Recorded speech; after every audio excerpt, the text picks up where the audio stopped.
Hello everyone, welcome back once again. And I am here with Jeff King. He's a good friend of mine for a long time, and he is. Uh, Sometimes people are confused who is a professional strongman.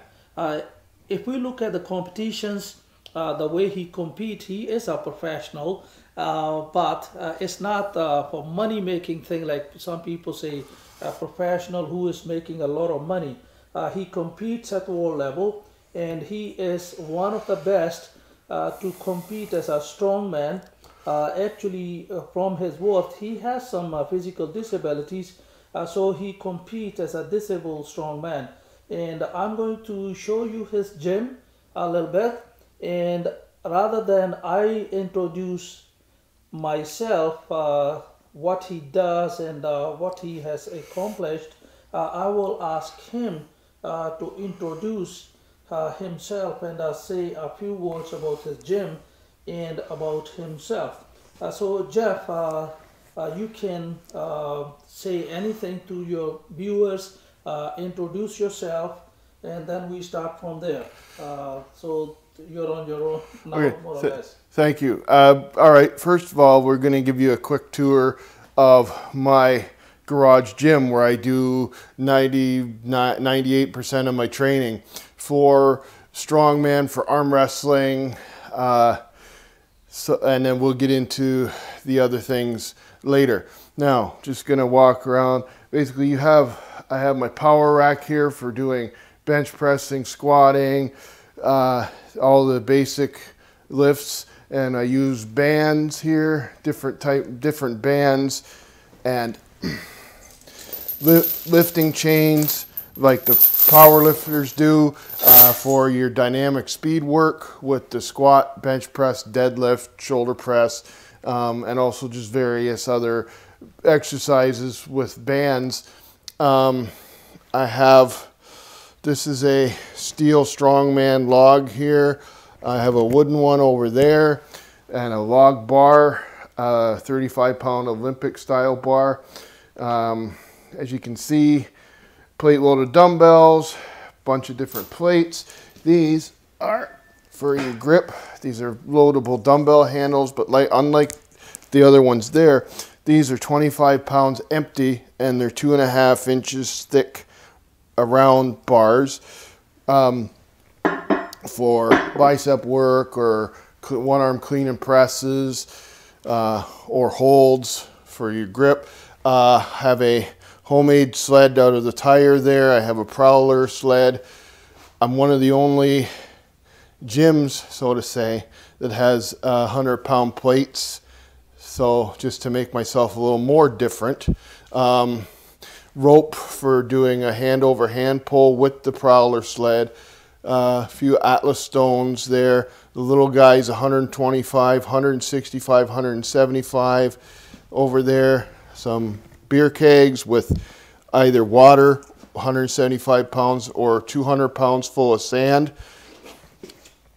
Sledgehammers for cardio work.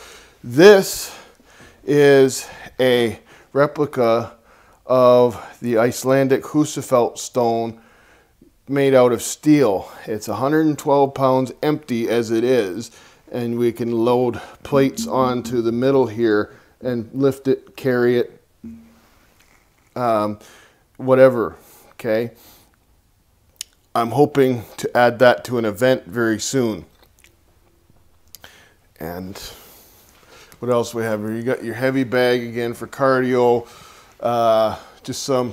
I have a question about these hammers. I can see these are two sledgehammers. Yep. When you compete in the competition, usually there is any standard weight for the hammers, or you can pick any weight for the sledgehammer, looking at the standard of the competition. Okay. The sledgehammer that I use, the reason I use sledgehammers is for conditioning work, hitting the tire outside with the hammer. But you're right, one of the events in the competition was a hold out front for as long as you could, and I believe they modified the hammer to weigh something like 35 pounds. So I can slide a weight plate over the hammer handle and hold it out in front of me like so, like they would in the competition. I can also make the hammers a little heavier to work with, hitting the tire if I want. And I do that as well. And you want to tell me something about this arm wrestling or this? Yeah, okay, yes. Yeah, I'll go over here and talk about that if the cord will let me. This is I will go on the other side. okay. I will go this way. Careful now. Okay. I know it's a little... No, it's okay. It's okay. This is actually a real arm wrestling table competitively that they use. It's an older model because it has the pads instead of just the elastic strings that you would see in a competition. Arm wrestling was my first strength sport and my main one before getting into competitive strongman for the disabled. I compete against able-bodied athletes in arm wrestling because they have both left and right-handed categories and weight categories. So that was not a problem for me.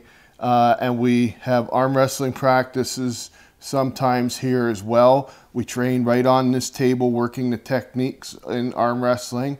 I've coached a couple of people to championships in arm wrestling as well. And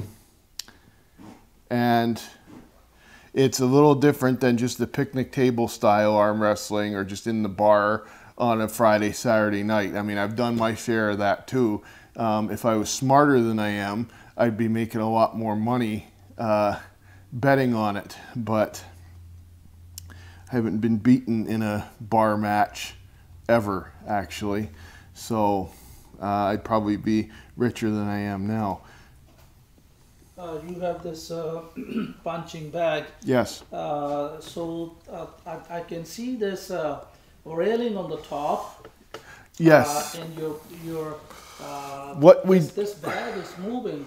Why did you make it this railing and the frame? Well, it's moving. Like what is the purpose of moving? Well, instead of the bag just sitting there and you whacking away at it in place here, yeah. Right?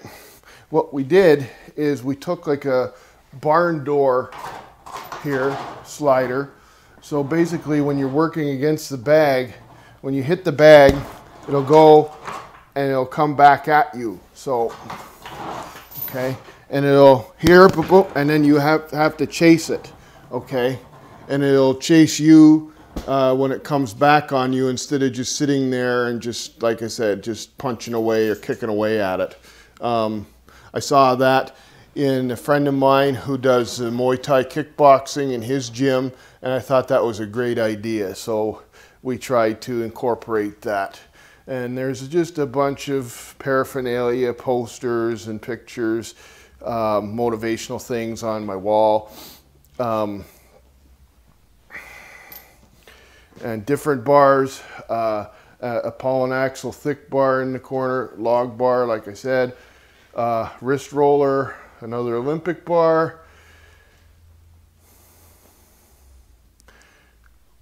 some plate-loaded kettlebell handles on the wall there, some grip work accessories as well.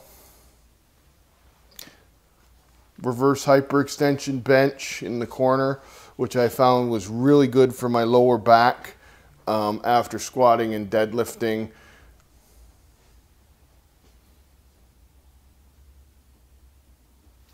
It's very nice to see your gym. Thank you. Now probably we'll sit down and I want to ask you a few more questions if you don't mind. Sure, sure. Okay. Okay, Jeff, I don't have that many questions, like, because this is not just joking. It's not interrogation or Right, right, anything. And we're right. talking about the sports. As I said, my friends, I was behind the camera. Jeff, he's a good friend of mine, and believe me, he is very, very strong guy. Don't mess with him. He's one of the best arm wrestler, and he works hard. I will ask him a few questions, simple questions, so that you can have some idea how the strongman, regardless able-bodied or not, he is a little bit a disability physically from birth, but that doesn't mean that he will train differently. He train exactly the same way as the strongmen they compete. Let me ask you something. Very simple. Try to keep it a little bit like short Okay. questions. How often you train? How many days you train usually? Well, normally, if it's just normal training in the gym, it's 3 to 4 days a week. If I'm training for a competition, like you said, uh, probably 5 days a week, just to fit all the different event trainings in during the week that I have to do for the disabled strongman events that I've been involved in since 2012. Uh, you train heavy with the weights. Do you think it's just my I never competed in a strongman, but I see the competition always. Some people say over the years the competition is changed because before what they call a static uh, exercise or events, like if you are strong you win. Now people say there's so many events you need a lot of endurance and stamina. So did it affect your training, how many days, or you do a little bit of cardio to build your stamina or endurance recently in the last maybe 10 15 years or something like that? Well, I started out my own training. I started out more of a bodybuilding style, out of Muscle and Fitness and Flex magazine at the gym, because that's how everybody had, unless you were lucky enough to be involved in a powerlifting club uh, from the start. So that's where I came in, and then I started to learn about powerlifting, strongman when I got a little older, and martial arts. I got into that quite heavily. Um, I like the strongman stuff, and you're right. Back in the day, when it first started, it was just who could lift the heaviest stone, who could lift the big log or pull the truck or whatever. And now, yeah, you have like more loading events, more running events, things like this. So the more athletic people can get into, and they have weight classes now. And then, of course, they have things like disabled strongman, world's strongest disabled man, which started in Iceland. My friend Arnar Johnson and Magnus Vermagnusson, which you know, He's first time world's strongest man. I know him from Iceland. and Yeah. everybody and their friends. Arnar was the coach for the Paralympics team in from Iceland, and they went to um, the Paralympics, I believe, in Beijing, and competed. Correct, for the bench press. So he decided, well, he was training with all these strongman guys as well in Iceland, and competing. And he said, well, how can I modify a strongman contest for the disabled people? Well, he had the guys in the wheelchairs pulling his car down the parking lot with the hand over hand with the rope, as well as doing their bench press training. And they said, well, okay, that's good. What else can you do? And then they just went from there. And now you have all kinds of people competing in it. They have competitions in the States now, and England as well, last couple of years. And then a lot more guys coming from both countries, and women now too. And I'm proud to say that I was the first North American to be involved in that competition. I'm still the first and only Canadian athlete in that competition. Um, my best placing was second in 2013. That was missing out first, I believe, by like 1 point in the last event. Yep. And holding the record in the Hercules hold event for both the standing and the seated categories from 2012 till 2016, I believe. So that was pretty good accomplishment right there. Let me ask you one more a simple question. Now, people say when you train heavy, like a weightlifting or powerlifting, before in the past, strongman, because you have to be really explosive and strong, so you develop fast twitch muscles and red fibers. Now, when you change your training to a little bit endurance and because this is what is required to win, do you think if you train like this, your explosiveness or the strength come down a little bit when you train for stamina or strength, or just people think that way? If that's all you do for a couple months, you say you train heavy, like sets of 3 or 5 or 2, and you train really heavy and get really strong and can lift a lot of weight, say in the power lifts, and that's good. And then you turn around and forget that, and all you're going to do is endurance training and running and light weights and things like this. You're going to lose some of that maximal strength for sure.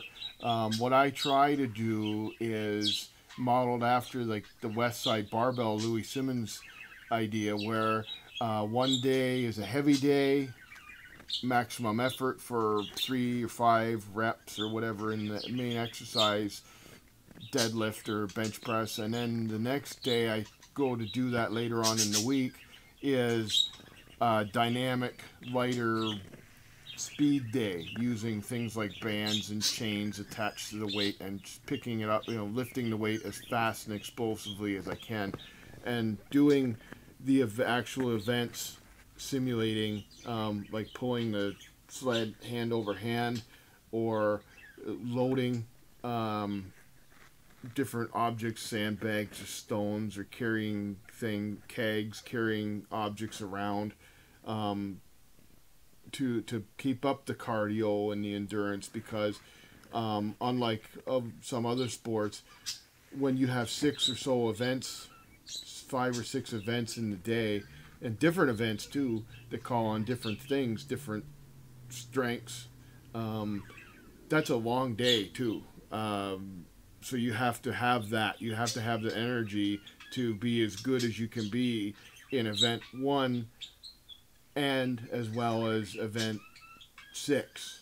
And that might be a 12-hour day. So you still have to keep the cardio in and the endurance in, relevant to the training, so you can make it through your competition day. Okay. Another question.